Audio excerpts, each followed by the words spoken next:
इसी सूरी वंश में आगे चलकर राजा रघु हुए हैं। रघु के पुत्र आगे चलकर राजा अज हुए और उनके पुत्र थे महाराज दशरथ। महाराज दशरथ का चौथा पैर हुआ। घर में कोई संतान नहीं थी।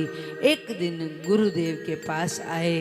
गुरुदेव से कहा, क्या मेरे भाग्य में पुत्र सुख नहीं? क्या मेरे आंगन में प्रभु का जन्म नहीं होगा? क्या प्रभु अवतार लेकर नहीं आएंगे? गुरुदेव वशिष्ठ ने कहा, राजन, आज से पहले ब्रह्म चर्चा ही नहीं हुई। तुमने कहा ही नहीं। यदि आज ब्रह्म चर्चा हुई है तो तुम्हारे आंगन में अवश्य प्रभु अवतार लेकर आएंगे। उससे पहले तुम एक यज्ञ करना होगा। एक यज्ञ हुआ। यज्ञ देवता प्रसन्न हुए, साक्षात खीर का प्रसाद लेकर आए। वो प्रसाद गुरुदेव वशिष्ठ को दिया। गुरुदेव वशिष्ठ ने उस प्रसाद को महाराज दशरथ को दिया और महाराज दशरथ ने अपनी तीनों रानियों को बांट दिया। तीनों रानियों ने क्या पाया? प्रसाद को।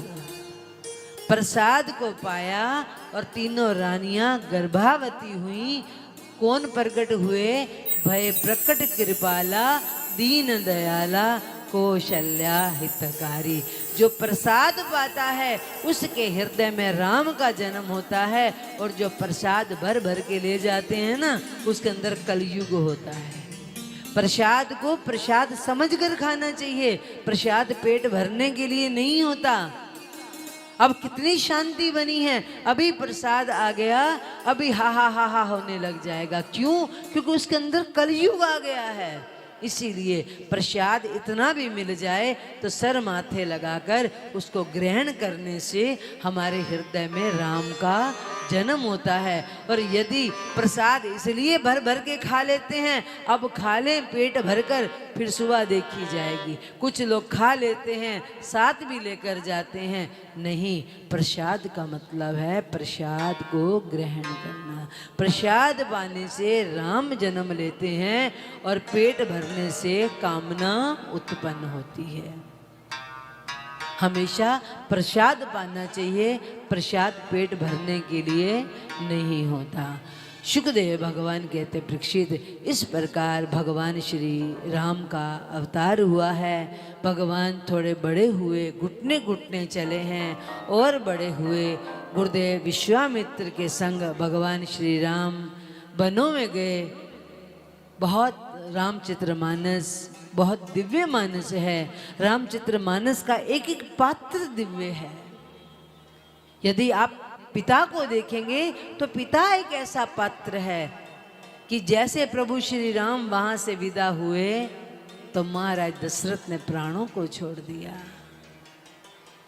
यदि आज्ञा माता कही देती है वन जाने के लिए तो निभा कौन रहे हैं? भगवान श्री राम। जननी कौन है? माता कौशल्या। और माता ककही से कह रहे हैं, सुत जननी सोई सुत बड़ भागी। हे माँ, जननी कौन है? माँ कौशल्या। और भगवान स्तुति किसकी गा रहे हैं? माता ककही की। यदि भगवान श्री राम 14 वर्ष वन में गए हैं तो श्री भरतलाल जी पृथ्वी पर शयन नहीं किया। मैं इस पृथ्वी पर अपने कदम कैसे रख सकता हूं? ये पृथ्वी तो मेरे प्रभु की धरोहर है। जिस धरती पर मेरे राघव के चरण हैं, उस धरती पर मैं कैसे शयन कर सकता हूं? मुझे तो धरती के भीतर धस जाना चाहिए।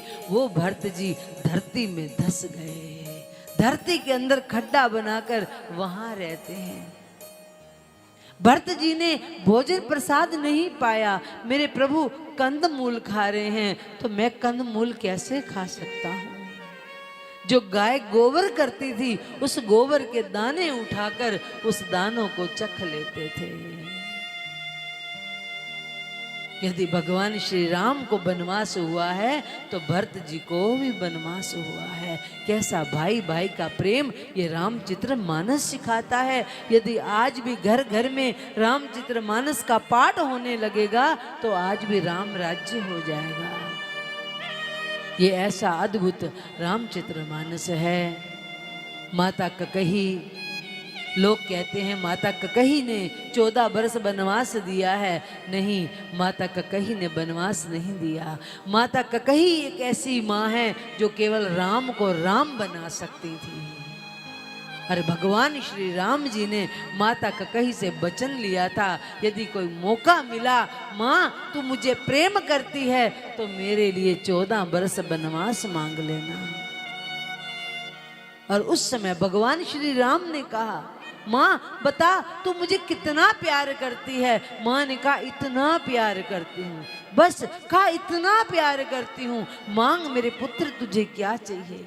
माँ तू जानती है जो मैं तुझसे मांगने जा रहा हूँ तू मुझे देगी।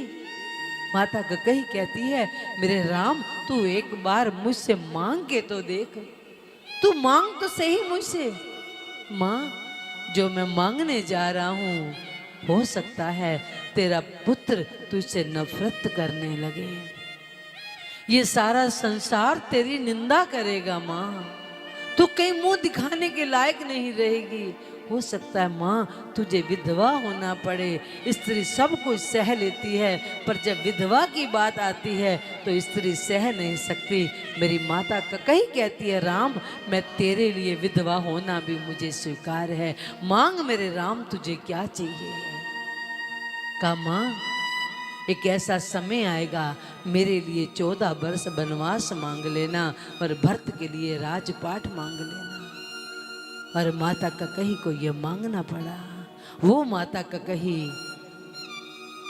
भगवान श्री राम अवतार लेकर आए, मैया कौशल्या की गोद में दूध का पान नहीं किया।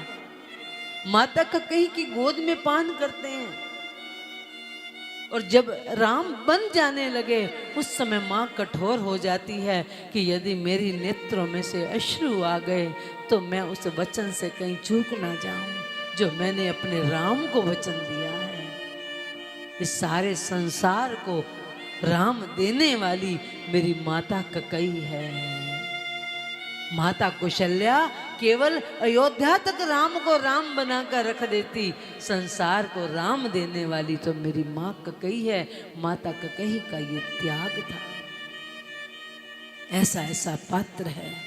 यदि सेवक देखें तो हनुमान जैसा कोई सेवक नहीं, भाई को देखें तो भरत जैसा कोई सेवक नहीं। जब जाने लगे वन तो लखन दौड़ कर आए हैं माँ के पास। माता सुमित्रा ने कहा, लखन तू जा रहा है, मेरे दूध की लाज रखना, स्वप्न में भी दोष मत देखना। माँ का चरण पकड़कर प्रतिज्ञा कर दी, माँ मैं तेरे चरणों की शपथ खाकर कहता हूँ कि तेरा ये लखन 14 वर्ष सोएगा ही नहीं, मैं सोऊंगा नहीं तो मुझे सपन कहाँ आएगा, मैं सपन में दोष कहाँ देखूंगा। वो कैसा भाई रहा होगा। वनवास मेरे राम को मिला और मेरे भरत और लखन और माँ जानकी, वो माँ जानकी एक बार अवध में कुछ राक्षस आ गए। गुरुदेव वशिष्ठ ने कहा, यदि सीता छत पर जाकर दिया बुझा देगी इस राक्षस की मृत्यु हो जाएगी। तो माता कौशल्या, माता ककही ने धनुष्यबाण उठा लिया कि हमने हाथ में चूड़ियां नहीं पहन रखी, जिस मेरी जानकी ने धरती पे पांव नहीं रखा उसमें जानकी को छत पर चढ़ने दूं। जानकी को छत पर नहीं जाने दिया और माता ककही धनुष्यबाण लेकर बाहर निकल गई।